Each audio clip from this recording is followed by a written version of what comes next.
لے گئی لوٹ کر میرا دل اور جگر، لے گئی لوٹ کر میرا دل اور جگر، لے گئی لوٹ کر میرا دل اور جگر، لے گئی لوٹ کر میرا دل اور جگر، لے گئی لوٹ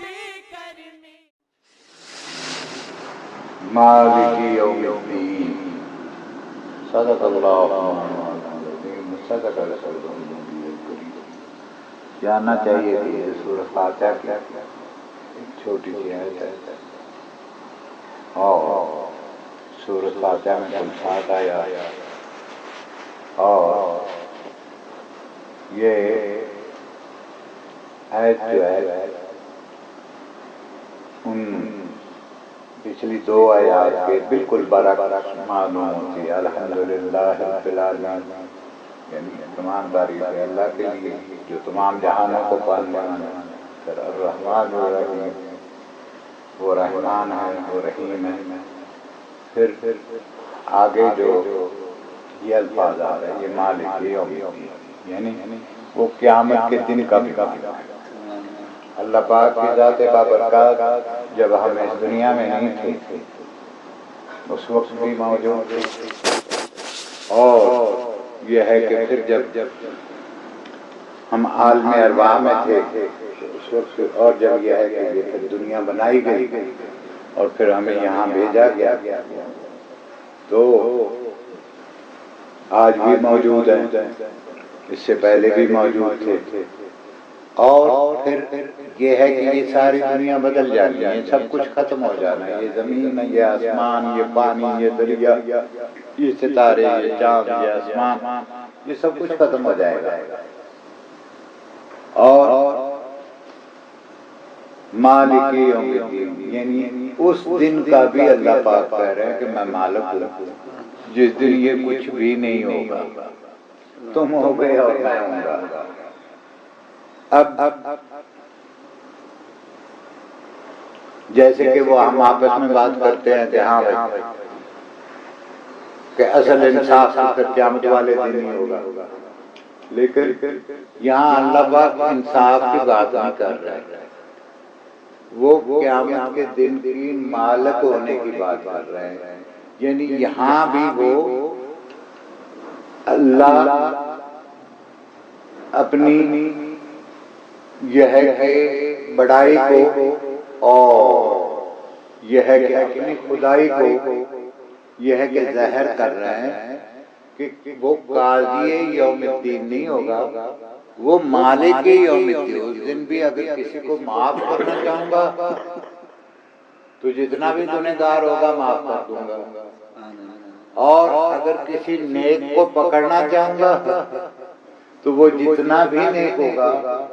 اس کو پکڑ لوں گا، کیونکہ میں قیامت والے دن کا بھی مالک ہوں۔ یہ ہمیں اس دنیا میں بتایا جا رہا ہے، اسی دنیا میں بتایا جا رہا ہے، اور حضور صلی اللہ علیہ وسلم کی زبان مبارک سے یہ ہے کہ کہلوایا جا رہا ہے کہ ان کو یہ بات پہنچا دو کہ میں قیامت کے دن کا بھی مالک ہوں۔ تو گویا اس دنیا میں ہم نے جو کچھ رہتے ہوئے کرنا ہے وہ صرف اور صرف اللہ کی رضا کے لیے کرنا ہے، اس میں کہیں کسی دوسرے کو دکھلانا مقصود نہ ہو، اور یہ ہے کہ احسان کرنا مقصود نہ ہو، اور یہ ہے کہ صرف اور صرف اللہ کی رضا مقصود ہو۔ تو آج ہم کر کیا رہے ہیں؟ ہم یہ ہے کہ دنیا کے لیے ہم نماز بھی چھوڑ دیتے ہیں، ہم دین کو بھی قربان کر دیتے ہیں، ہم جھوٹی قسمیں بھی کھا لیتے ہیں، اور مسجد میں کھڑے ہو کے جھوٹی قسمیں کھا لیتے ہیں،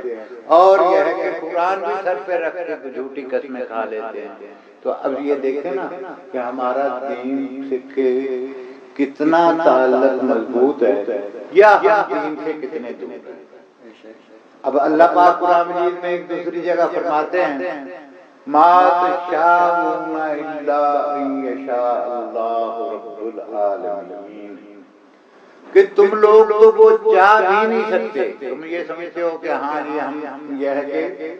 جو کچھ کر رہے ہیں ہمیں پکڑ نہیں ہو رہی ہے، تم تو وہ چاہ بھی نہیں سکتے جو میں نہ چاہوں. یعنی جو اللہ چاہے گا ہم بھی وہی چاہیں گے، وہ اللہ کے علم میں ہوگا پہلے سے کہ یہی. تو اب یہ ہے کہ اس کے باوجود اس دن بھی جس کو ہم انصاف کا دن کہتے ہیں، اس دن بھی وہ کہہ رہے ہیں کہ میں مالک ہوں گا، جس کو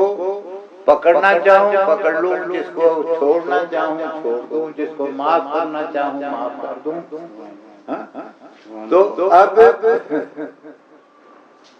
اس دنیا میں رہتے ہوئے یہ ہے کہ چونکہ ہم خلیفہ بنائے گئے ہیں، اللہ کے خلیفہ ہیں، تو یہ ہے کہ ہمارے سے حساب کتاب اس دنیا میں نہیں ہو، لیکن یہ ہے کہ فلاں آدمی نے فلاں ظلم کیا یار اس کا تو اور اس کے خاندان کو برا اثر ہو گیا، تو وہ ایسا نہیں ہے کہ اللہ کی پکڑ میں 100% آ گیا. مسئلہ یہ ہے کہ دیکھو نا، اگر آپ ایک زبان سے 1 گھنٹہ 2 گھنٹے گالی بکتے رہو گے، جیسے کہ یہ ہے کہ کالے علم والے وہ چلے اسی طرح کرتے ہیں، گالیاں یا بری باتیں کرتے، تو اب ظاہر ہے کہ اس کے اثرات آئیں گے نا یا نہیں آئیں گے. بھئی نیکی کرتے ہو تو اس کے اثرات آتے ہیں نا، کہ لوگ پہلے یہ ہے کہ تمہیں کسی اور نظر سے دیکھتے تھے، کسی اور طریقے سے بلاتے تھے، ابھی ہم دین کی طرف سے دین کی طرف آ گئے تو اور طریقے سے. تو یہ ظاہری اور باطنی اثرات اس کے آتے ہیں. یہ جو بلڈ پریشر ہے یہ کوئی چیز نہیں ہے، یہ جو کینسر ہے یہ کوئی چیز نہیں ہے، یہ جو اپنا ڈپریشن ہے یہ کوئی چیز نہیں ہے. یہ وہ چیزیں ہیں جو ہم اپنے اندر پال رہے ہیں، اور یہ ہے کہ یہ کینسر کی صورت میں ظاہر ہوتے ہیں، یہ بلڈ پریشر کی صورت میں ظاہر ہوتے ہیں، یہ شوگر کی صورت میں ظاہر ہوتے ہیں. اور یہ ہے کہ باہر زبان سے تو وہ بات کوئی نہیں کر رہا، لیکن اپنے اندر حسد، نفرت، بغض، عداوت، کینہ، دھوکہ بازی، یہ سارا اس نے پالا ہوا ہے. تو جب یہ ہے کہ یہی چیزیں جمع ہوں گی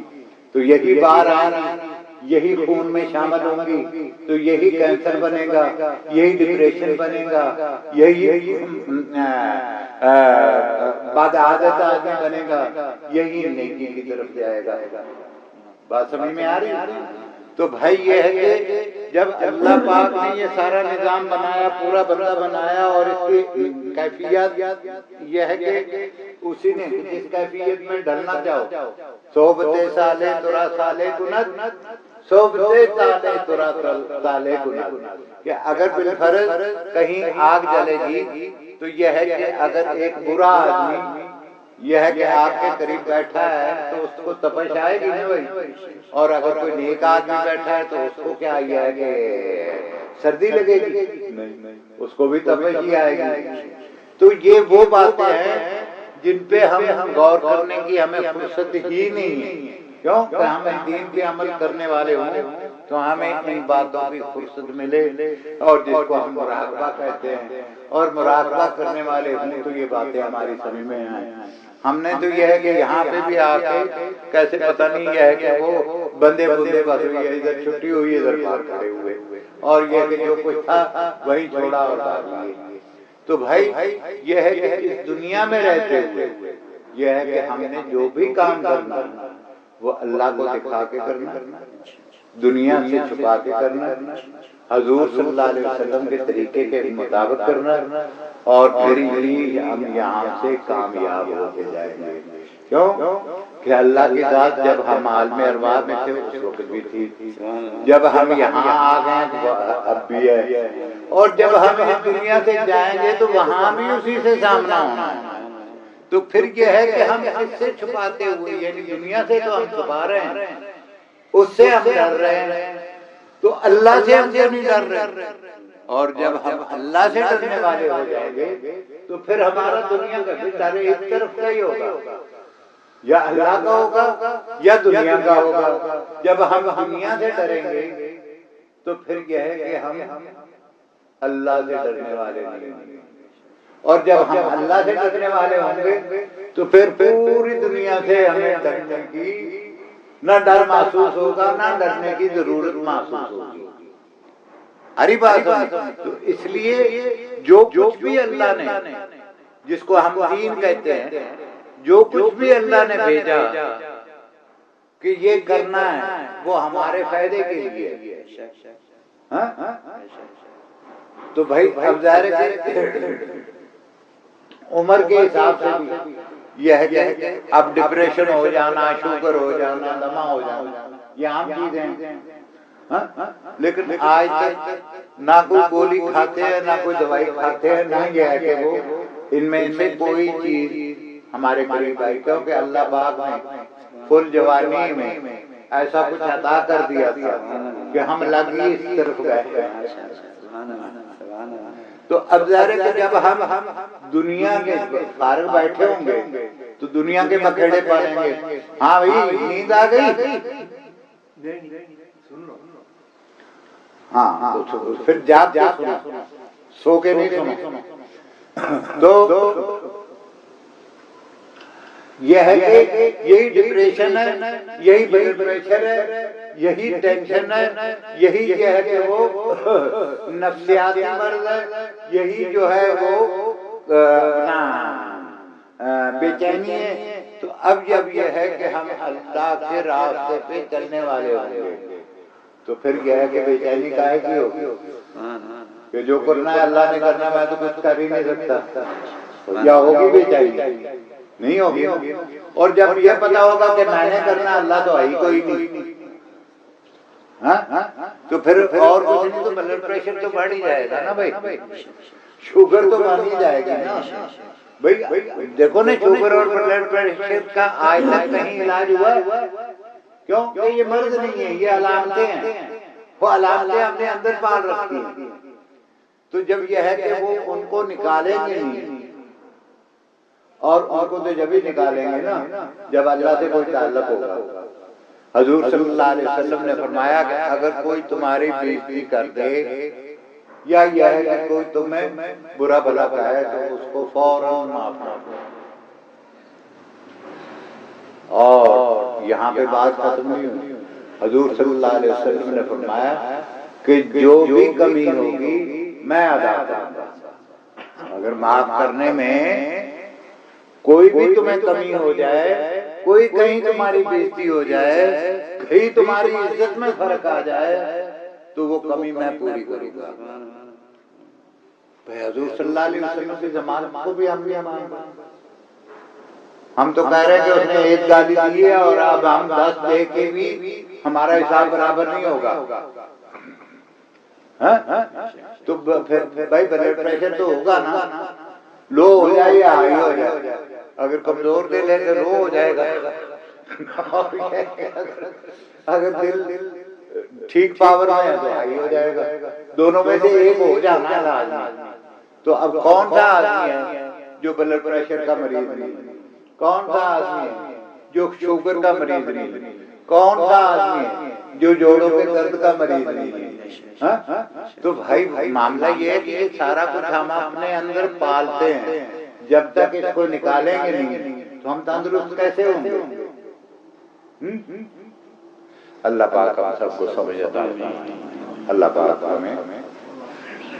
دین کے مطابق دنیا گزارنے کی توفیق عطا فرمائے۔ لیکن ہم دین کو دنیا کے مطابق گزارتے ہیں، حالانکہ ہم نے دنیا کو دین کے مطابق گزارنا۔ اللہ پاک ہم سب کو سمجھ عطا فرمائے۔ تھوڑی دیر کے لیے